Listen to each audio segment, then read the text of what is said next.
10 setakat mana dah? 5 dari atas.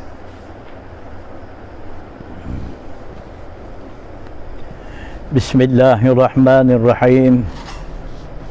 Alhamdulillahi rabbil alamin. Wassalatu wassalamu ala asyrafil mursalin Sayyidina wa maulana Muhammad wa ala alihi wa sahbihi ajma'in. Qala rabbi israh li sadri wa yassir li amri wahlul 'uqdatam min lisani yafqahu qawli. Allahumma iftah lana futuhal 'arifin. Qala al-muallif rahimahullah wa nafa'ana bi'ulumihi fid dharain. Amin. Dan sah mengikut yang sembahyang tunai.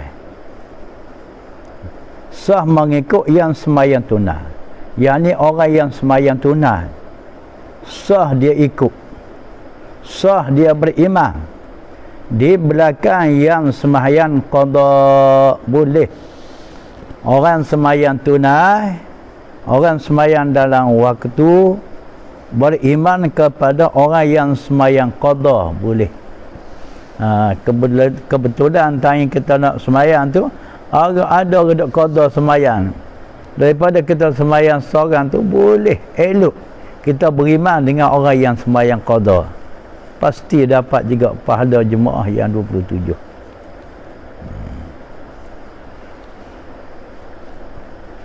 Dan yang sembahyang panjang dengan yang pendek, mana ukuran dia nak tahu panjang pendek sembahyang ni?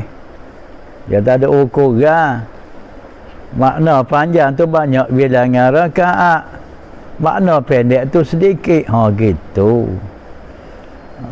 Bukan ambil talitik nak ukur berapa inci hok panjang, berapa inci hok pendek. Berat lagi dah. Dan yang panjang dengan yang pendek, orang sembahyang bilangan rakaat banyak boleh beriman kepada orang yang sembahyang bilangan rakaat sedikit. Seperti kita sembahyang Zuhur, itu panjang lah tu, sebab bilangan rakaat banyak, 4, Asar, Isyak, itu panjang. Boleh kita beriman kepada yang sedikit, yang pendek. Beriman kepada orang sembahyang Maghrib, Zuhur tadi, boleh. Beriman kepada orang sembahyang Subuh, boleh. Asar, Isyak tu boleh beriman kepada orang sembahyang. Lepas tu nak buat lagu mana? Hok kita panjang tu iman pendek. Iman beri salam, kita sambung lah kita yang tak cukup bilangan rakaat lagi tu. Tu. Dan akan sebaliknya, boleh juga sebalik pun. Yang sembahyang pendek, yakni yang sedikit bilangan rakaat, beriman kepada yang panjang, yang imam banyak bilangan rakaat. Ni payah sikit ni. Kita sembahyang subuh, beriman kepada orang sembahyang zuhur. Makna kita makmum sembahyang pendek, beriman kepada orang yang imam sembahyang panjang. Kita dah boleh 2 rakaat dah. Imam tak beri salam lagi, sebab iman ada belen 2 rakaat lain macam mana. Ada cara dia tu. Di bawah ni. Cara dia ada di bawah ni. Jangan kita sembahyang subuh beriman kepada zuhur, kita main pakai turuk semata, akhir sudah subuh kita jadi 4 rakaat juga. Tidak begitu. Walaupun dibolehkan, dia ada cara dia. Demikian itu, begitulah. Boleh. Yang sembahyang panjang beriman kepada yang sembahyang pendek, dan yang sembahyang pendek beriman kepada yang sembahyang panjang, boleh. Pokok pangkalnya sembahyang ni elok berjemaah kok mana sekalipun. Maka bermula makmum, baru nak dihurai, baru nak dihuraikan masalah sembahyang panjang beriman kepada pendek, pendek beriman kepada yang panjang. Maka bermula makmum yang semayang, makmum yang semayang seumpama zuhur, seumpama dia semayang zuhur. Itu semayang panjang tu, makmum semayang panjang tu, mengikut imam yang semayang subuh atau maghrib. Dia beriman kepada yang semayang pendek tu. Makmum semayang zuhur, imam semayang subuh ataupun imam semayang maghrib. Seperti masbuk, seperti makmum masbuk. Cara buat makmum tu semacam makmum masbuk. Makmum masbuk macam mana? Cara buat makmum semacam makmum masbuk macam mana? Caranya, maka mensempurna ia makmum tu. Makmum tu kena sempurna akan sembahyangnya. Makmum tadi kena sempurna bilangan rakaat sembahyang dia tu. Masa mana dia sempurna sembahyang dia, bilangan rakaat dia tu? Kemudian tu selepas. Ayat kemudian ni selepas daripada salam imamnya, selepas imam beri salam tu. Sebab imam sembahyang pendek, kita makmum sembahyang panjang, kita ikut-ikut imam. Sebaik saja imam beri salam, kita cukuplah bilangan rakaat kita yang belum lagi cukup tu. Kalau imam sembahyang subuh, kita sembahyang zuhur, imam beri salam, kita bangun tambah 2 rakaat lagi. Kalau imam sembahyang maghrib, kita sembahyang zuhur, imam beri salam, kita tambahlah 1 rakaat lagi. Gitu. Itu maksud kata semacam orang masbuk.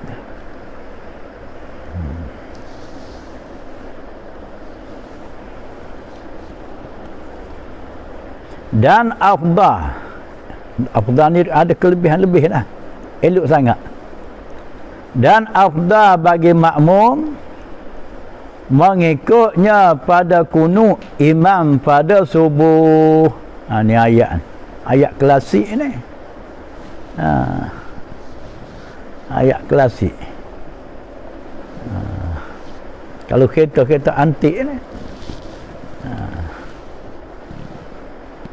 Dan afdal bagi makmum mengikutnya imam pada kunut imam pada subuh, pada kunut imam semayang subuh yang kita semayang zuhur tadi. Kita beriman kepada orang yang semayang subuh. Manakala dia semayang subuh, mazhab Syafi'i ini pasti dia baca kunut. Jikalau kita beriman dengan imam yang baca kunut tadi, sebab dia semayang subuh, elok kita sama-sama berkunut dengan imam. Atas dasar mengikut kita baca kunut tu. Sedangkan semayang subuh tak ada kunut, tapi ada sebab kita terikat dengan imam tu, kita kena bersama lah. Imam baca kunut, kita berkunut sama jugalah. Dan tasyahud akhir imam pada maghrib, yang kita semayang zuhur beriman kepada orang yang semayang maghrib. Sebaik saja imam kita terdapat 3 rakaat, akan tentu dia baca tasyahud akhir. Maka kita pun sunat juga sama-sama bertasyahud dengan imam di masa imam baca tasyahud akhir itu. Padahal bukan tempat kita makmum semasa imam baca tasyahud akhir, tapi atas dasar mengikut, sunat jaga kita turut serta juga. Kena turut molek akalan kita biar boleh faham.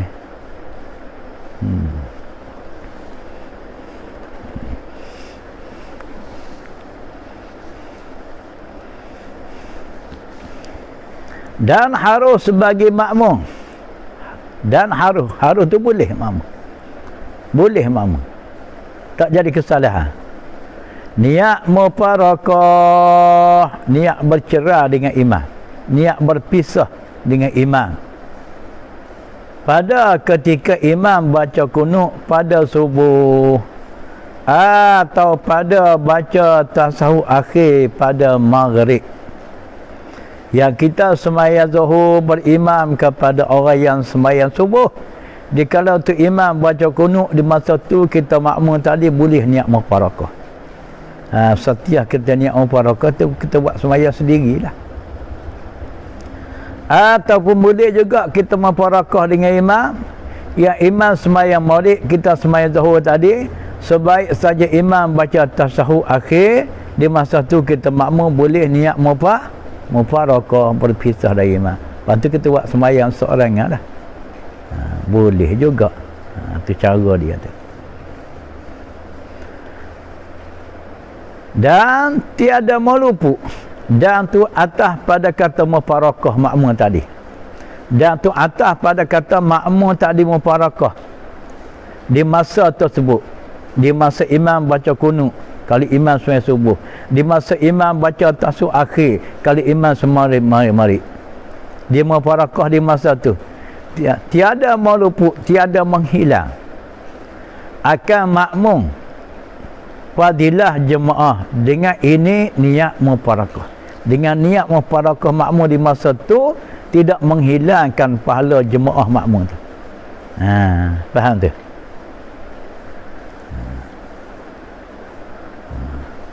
Kalau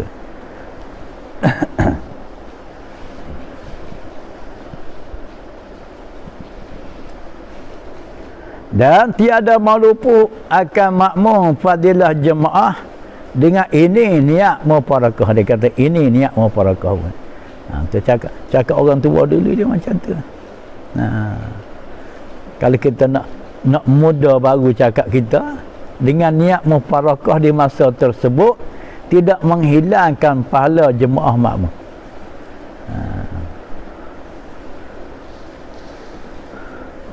Mengapa tidak hilang? Kita buat persoalan. Mengapa tidak hilang pahala jemaah makmum? Dikala dia niat mufarakah di masa tu, di masa imam baca kunut. Ya imam sembahyang subuh, dia sembahyang zuhur. Di masa imam baca tasyahud akhir. Kerana sebab tidak hilang tu kerana memelihara aturan sembahyangnya makmum tu. Kerana dia nak jaga aturan sembahyang. Dia mufarakah di masa tu kerana dia nak jaga aturan sembahyang dia tu. Itulah menjadi sebab tidak luput pahala jemaah makmum tu. Atas dasar tu sebab tidak luput, tidak hilang pahala.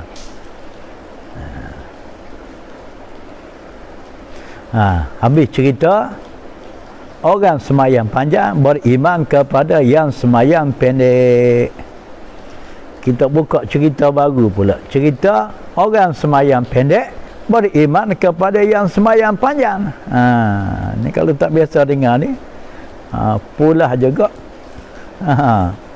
Akal yang dalam kepala pulah juga nak faham tu.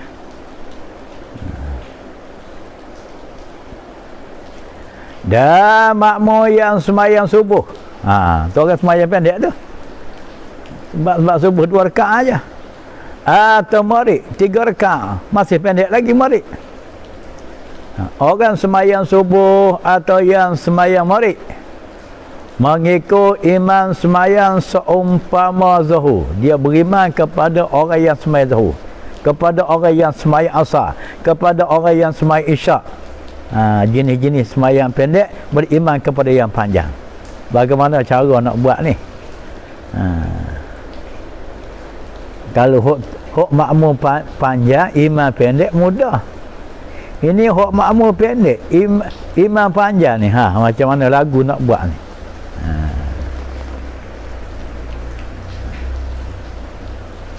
Apabila mansempurna ia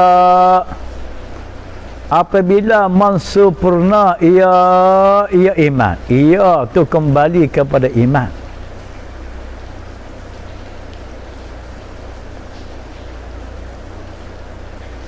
Dah. Tidak imam, makmum. Tak kena dhamir tu. Apabila mansempurna ia makmum akan sembahyangnya,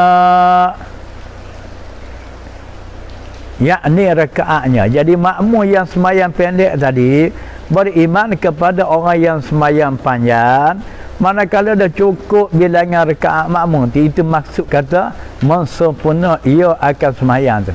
Manakala genap rakaat makmum tadi. Kita sembahyang subuh 2 rakaat, beriman kepada orang yang sembahyang zuhur 4 rakaat. Sebaik saja kita makmum dah cukup bilangan 2 rakaat. Yang imam tu tak cukup lagi sebab dia zuhur 4 rakaat. Apa macam? Kalau kita makmum dah cukup bilangan 2 rakaat tadi, harus boleh bagi makmum, boleh bagi makmum tu niat mufarakah pada subuh, pada makmum sembahyang subuh, pada makmum sembahyang subuh. Sebaik saja makmum tadi sudah cukup bilangan 2 rakaat, imam tu tak cukup lagi sebab dia sembahyang zuhur. Di kala tu makmum tadi bolehlah niat mufarakah dengan imam. Sebab rakaat kita dah cukup 2, niat mufarakah lah. Masa mana nak mufarakah tu? Waktu imamnya bangun. Masa mufarakah ni sebaik saja imam tu bangun pada rakaat yang ketiga, dia bangkit untuk rakaat ketiga tu, masa itulah makmum yang subuh 2 rakaat tadi niat mufarakah. Sebab bagi makmum tu sudah genap dah rakaat subuh dia 2 rakaat. Itu satu cara.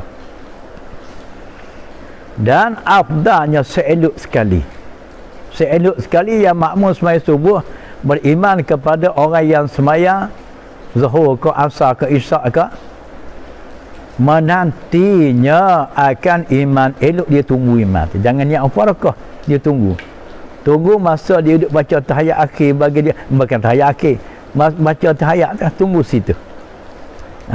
Dia tunggu situ.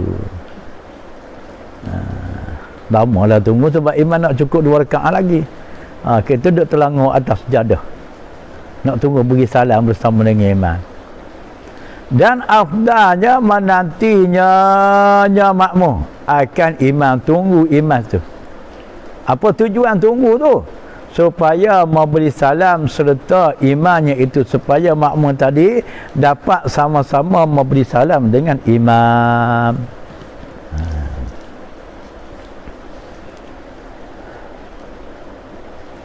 Dan jika tapi sungguh pun boleh tunggu, sungguh pun makmum tadi boleh tunggu, dia ada kait dengan jika ni. Dan jika imamnya membaca tasyahud awal, ya imam sembahyang zuhur tadi, dibolehkan makmum tadi tunggu makmum yang sembahyang subuh tadi untuk nak beri salam bersama dengan imam, sekiranya imam tu baca tahiyat awal. Duduk baca tahiyat awal. Sebab tempat tu tempat tahiyat awal bagi imam. Bagi makmum lah rakaat dah tu duduk tu. Duduk baca tahiyat untuk beri salam dah tu.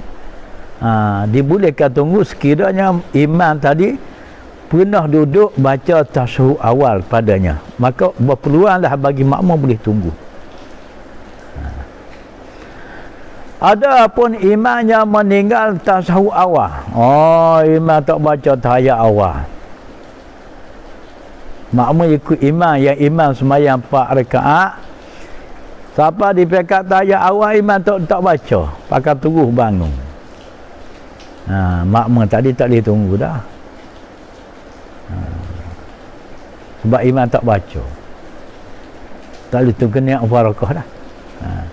Walaupun ia imam tu, walaupun imam tu duduk istirahat, walaupun dia duduk sebentar tepat baca tahiyat awal bagi dia, tapi dia tak baca pun tak boleh lagi juga. Makmum tadi nak tunggu akan imam di tempat tu, maka wajib atas makmum sembahyang subuh tadi berniat mufarakah semata-mata, tak ada pilihan lah. Kalau dah jadi macam tu, keadaan imam yang diikut tadi tak boleh tunggu dah, kena niat mufarakah lah. Masa mana niat mufarakah ni? Tatkala imamnya bangun kepada rakaat yang ketiga.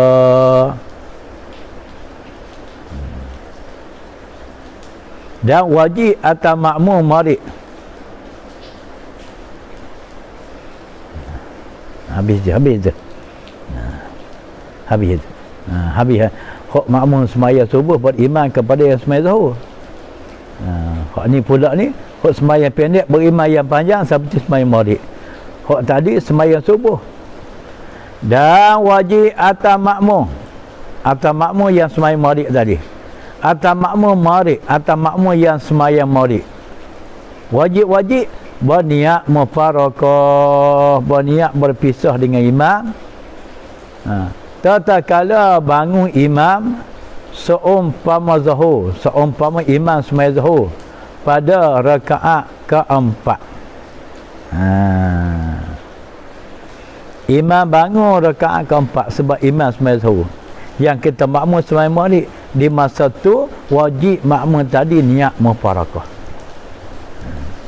Dan tiada harus sekali-kali, tak boleh sama sekali makmum tu menanti memberi salam serta imam, nanti nak beri salam sekali dengan imam, semacam orang yang semaya subuh beriman kepada tidak sama ni. Sebab apa?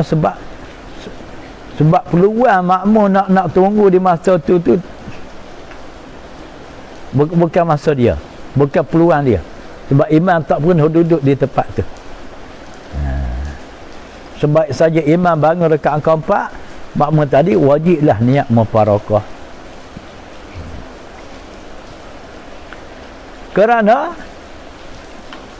apa? Kerana kalau makmum tu duduk tunggu nak beri salam bersama dengan imam, di masa setelah cukup bilangan rakaat dia 3 rakaat sebab dia sembahyang maghrib, dia tunggu tu membawa kepada pekerjaan duduk yang tiada memperbuat akan dia oleh imam. Kerana dia buat kerja duduk tu bukan suatu perkara yang dibuat oleh imam, sebab imam tak pernah duduk di tempat tu. Ni ayat-ayat ni klasik ni. Kalau tak tupu sangat, tak apa nak faham tau, tak tupu.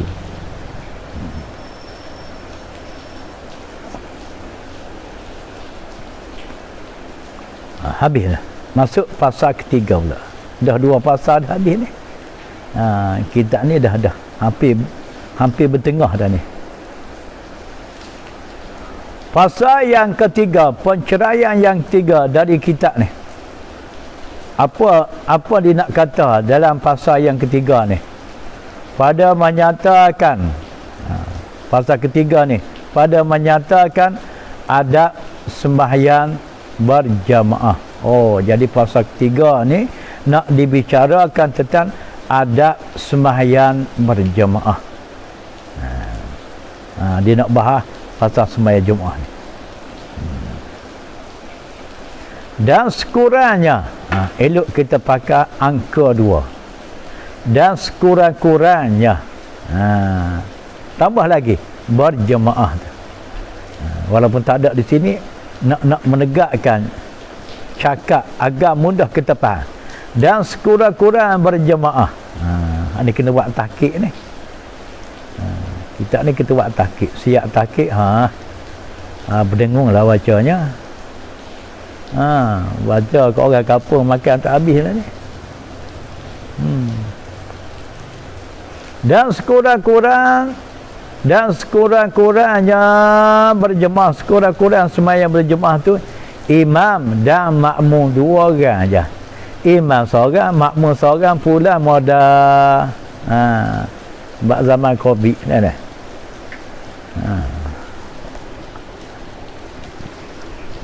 Terhad.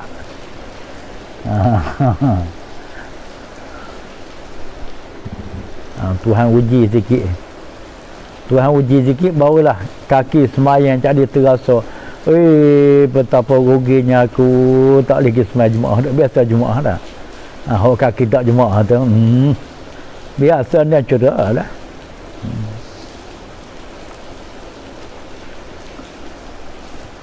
Dan sekurang-kurangnya berjemaah tu imam dan makmum jemaah dah tu. 2 orang je, terkoting-koting. Jemaah dah tu. Dan jikalau semayang seorang, ini masalah ni. Kita buat ayat ni berupa masalah. Dan jikalau semayang seorang, orang tu semayang dengan berjemaah tiada khusyuk. Kalau dia semayang jemaah tak khusyuk lah, apa kita tahulah hanya mari pelik ni. Boleh jadi dia ada terkelih apa dengan tu imam ni. Dan jikalau semayang seorang, kalau semayang seorang, semayang munfarid dapat khusyuk, ada pula khusyuk. Ni pelik juga ni. Kalau beriman tak khusyuk, kalau seorang khusyuk. Apa nak dikata? Elok semayang jemaah ke tapi tak khusyuk? Ke semayang seorang sebab khusyuk? Elok semayang seorang ke? Ke elok semayang jemaah? Ini kalau tidak dibentang oleh ulama pada jawapan hal yang tersebut, macam-macam lah kita bagi. Ada yang kita jawab, orang tu kata afdal semayang jemaah, orang ni kata afdal semayang seorang. Sebab apa afdal seorang? Sebab khusyuk. Sebab dia marilah nah. Qad aflahal mu'minun alladzina sedap tu dia buat ya hujah Quran dia. Nah qati'i dah tu. Maka berjemaah aula. Berjemaah tu aula, lebih utama. Aula tu utama, lebih utama. Elok jemaah lagi walaupun tidak khusyuk sekali. Sebab apa? Sebab kalau kita semayang jemaah pasti dapat pahala 27. Khusyuk tu bab lain pula. Kalau ada pula khusyuk dalam suasana semayang jemaah, lagi tambah faedah ganjaran pahala. Ini kalau semayang seorang khusyuk, gagah-gagah boleh satu je. Jangan dipikir 27.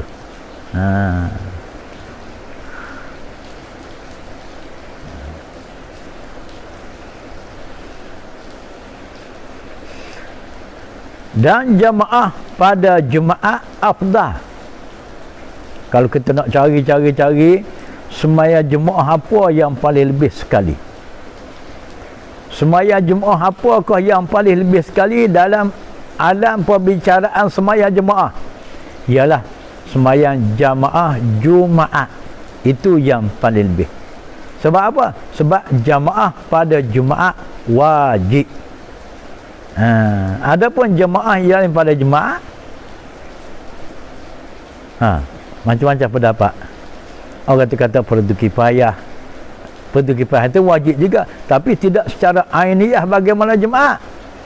Jumaat wajib ainiyah, bukan wajib kifayah.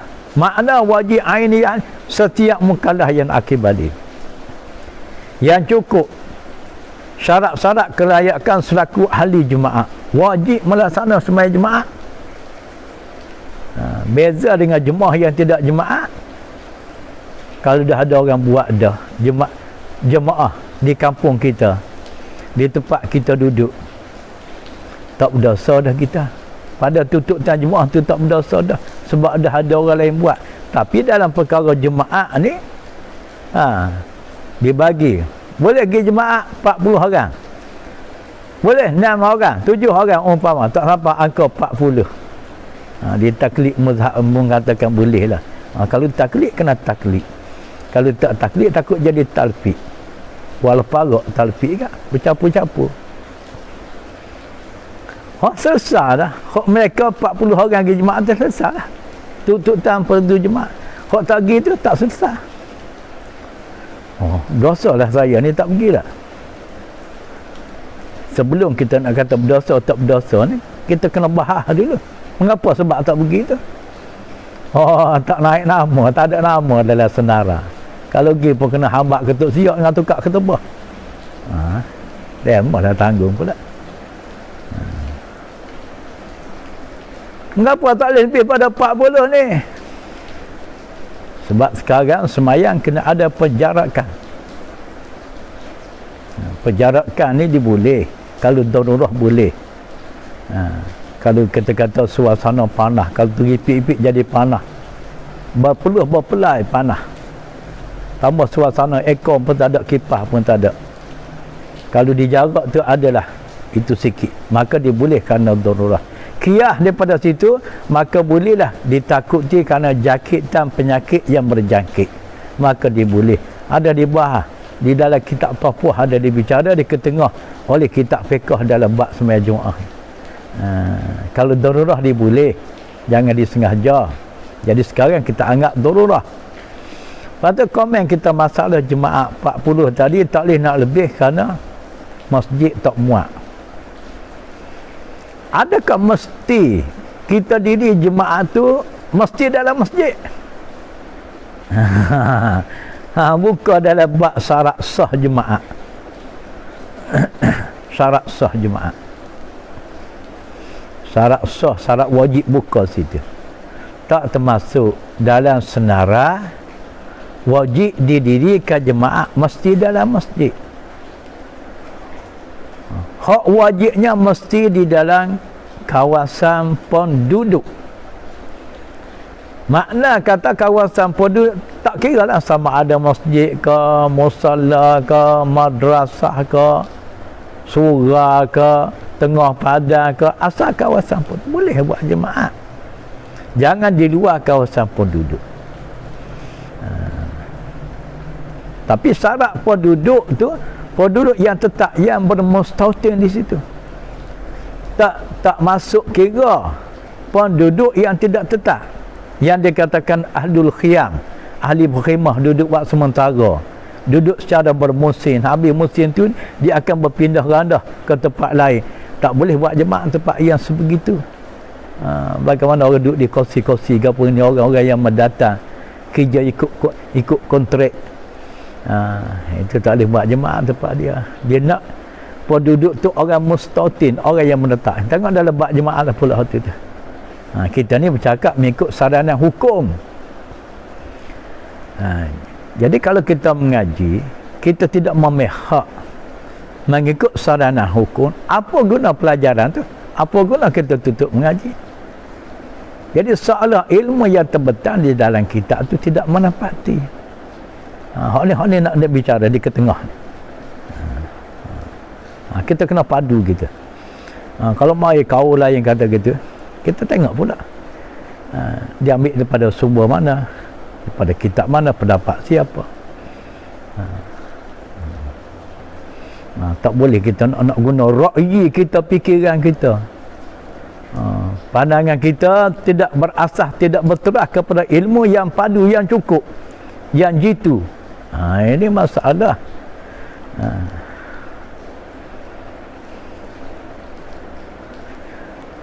Dan jamaah pada Jumaat itu yang paling lebih sekali. Nak balik dengan jemaah-jemaah sembahyang yang lain daripadanya.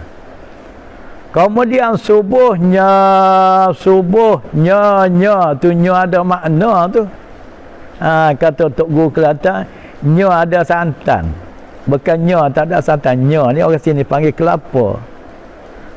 Orang Kedah kata nyok. Orang Kelantan kata nya. Benda sama, 3 jenama. Pergi Kelantan Terengganu nya. Pergi ke Selangor kelapa. Pergi ke Kedah nya. Mujur tak kepala dah lah. Setakat kelapa. Kalau kepala apa macam. Kemudian subuhnya jemaah tu. Subuh pagi jemaah tu jatuh angka afdal yang kedua semaya jemaah selepas daripada Jumaat. Sebab apa? Sebab apa? Sebab berkesempatan. Daripadanya dikala baca surah sejadah, dapatlah sama-sama sujud sejadah. Kemudian subuh yang lainnya, lain daripada subuh Jumaat, terjatuh angka afdal yang ketiga sembahyang Jumaat. Kemudian Isyak, jemaah Isyak. Kemudian Asar. Kemudian Zuhur. Kemudian yang paling last sekali, yang paling last sekali, yang paling kurang sekali kelebihan sembahyang Jumaat, Maghrib. Tapi kedatangan majoriti. Boleh juga 2 sah, 3 sah. Mari pergi sembahyang Isyak, dah tinggal 1 sah setengah dah lah.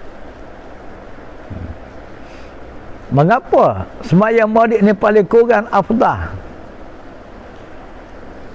Sebab ibadat murid ni cabaran tidak setinggi mana, cabaran ujian tidak sekuat mana. Betul tak daripada situ pahala pun kurang. Jadi pahala Tuhan bagi ni tertakluk kepada ujian. Kalau besar ujian, besarlah pahala. Kurang ujian, kuranglah pahala.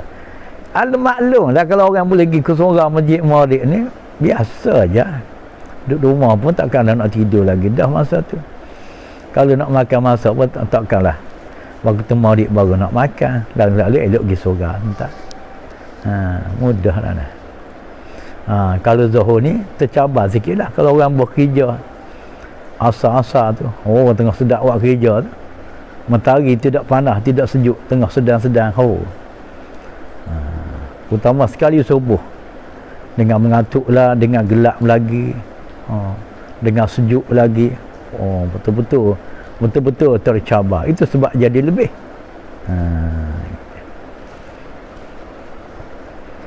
Dan jemaah di dalam masjid, jemaah dalam masjid, dalam tempat yang dikhas berjemaah, tak kira masjid lah, surau ke musalla mana, madrasah ke, bagi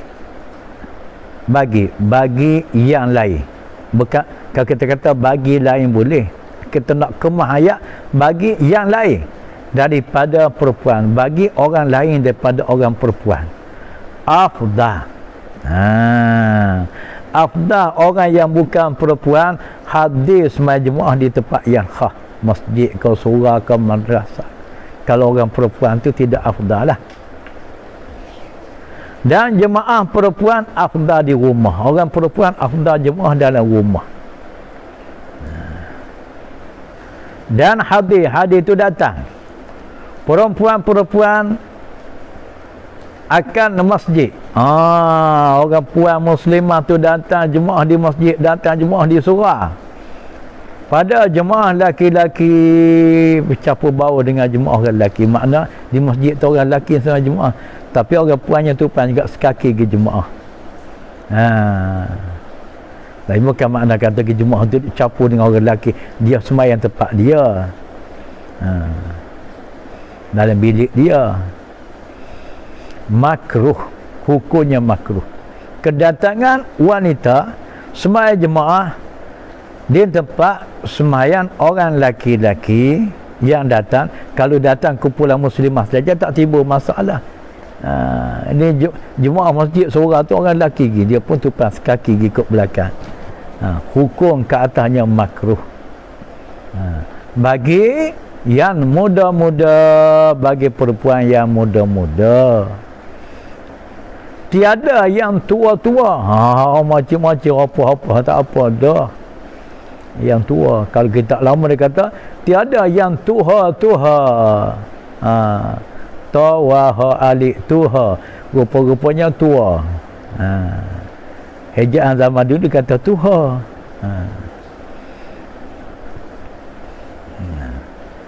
Macam ada warga mah lah. Jangan buat orang apa-apa tak pergi seorang masjid kan.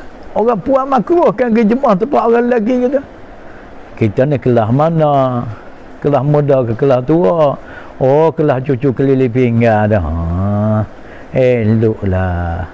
Bagaimana warga mah perempuan memondok di pekarangan, rumah-rumah tok guru di Kelantan, di petani. Boleh dah tu. Dah zaman muda memang tak ada peluang dah. Zaman tua pun tak merasa sembahyang Jumaat juga. Tak merasa berada dalam majlis ta'lim, majlis ilmu. Alangkah ruginya gaya hidup nak. Masa tetap berjalan menuju ke alam barzakh. Sebaik saja mula teroka masuk alam barzakh, barulah ternampak olehnya betapa ruginya gaya hidup aku sebelum ni. Tapi apa daya dah. Kita terkilang dalam suasana yang tak boleh buat apa dah. Kiranya sebab dikatakan makruh tadi, perempuan yang muda-muda datang sembahyang berjemaah di masjid surau tadi, kerana bukan kiranya, kerana takut fitnah itu sebab yang jadi makruh. Sebab al-ma'lum mudah. Kalau tidak terpelihara daripada fitnah, sebab Jumaat tu orang puan saja ataupun ialah suasana dia pergi tu terhindar daripada pandangan-pandangan gitu gini, itu lain pula tu. Apa nak kata, nak jagalah, jangan duk bersolek-bersolek dah nak pergi surau masjid, jaga duk mekak-mekak. Lepas tu tutuplah aurah.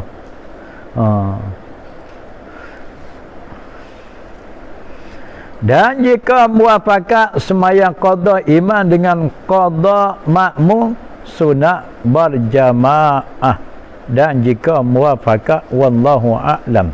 Katalah